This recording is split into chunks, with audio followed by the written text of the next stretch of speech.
Hey everyone, is it time to start over? Not your life, but your speech. Have you ever been put in that position? You're up there trying to give your best speech. You're about maybe 30 seconds, a minute in. You realize, I'm lost, or I just haven't done this the way I wanted to do it. So you'd stop, you look at the audience, and you say, hey, time out. I'm just going to start over. Well, I know I have. And I've done it more than once over the last 20 years, but I always try not to. I saw it recently in a group of supportive speakers where somebody was giving an extended version, not an extended version, a mini version of part of their extended keynote. And they got in and lost their place and just started over.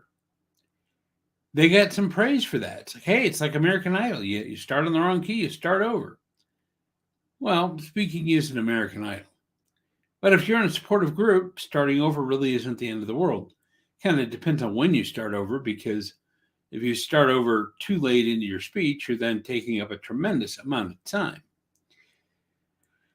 Here's what happens when you start over. I mean, it depends on a few factors. One is your audience. How supportive are they? How critical is your speech at that event? But also, what amount of credibility are you risking losing when you start over?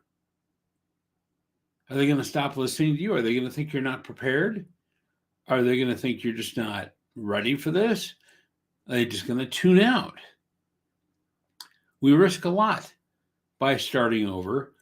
We can also say we risk a lot by not starting over if we can't get a hold of ourselves to get through the rest of our speech.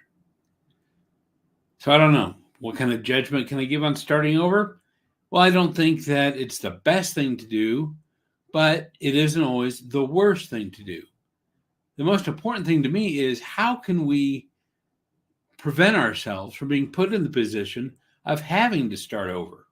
You can't prevent everything, but you can prevent it most of the time. And the biggest is being prepared, knowing what your first few lines are going to be, so that when you get up there, those first few lines are absolutely ready to go, and they put you on track for the rest of the speech. Second way, have some notes. Have note cards that have trigger lines, trigger sentences, trigger words. And if you have to, refer to those. Pause, but don't start over. Pause, look down at your notes, and get yourself back into the swing of things. If you have to back up a little bit, say, hey, let me rephrase that. That's a way to start over without starting over. Or let me go back and hit this point. Or, I hit that a little bit out of order or a little bit ahead of schedule. That's okay. That means you're showing your awareness of where you are without stopping and just starting over. You can also have a full notebook over on a lectern or a table off to the side that has your entire script if you want. Don't totally recommend it, but some people really like to have that kind of backup.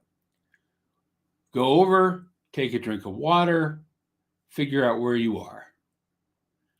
The biggest thing is just be prepared, be ready, so that when you go in, you don't have that need to start over, to potentially take that hit not only to your credibility, but to your confidence, which will affect how you deliver the rest of your speech, and go out and just give your message. You know what it is you want to say.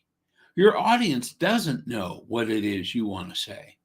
So if you say it a little bit out of order, if you say it incorrectly or not the way you wrote it, not the way you hoped, your audience isn't going to care as long as you get your message across.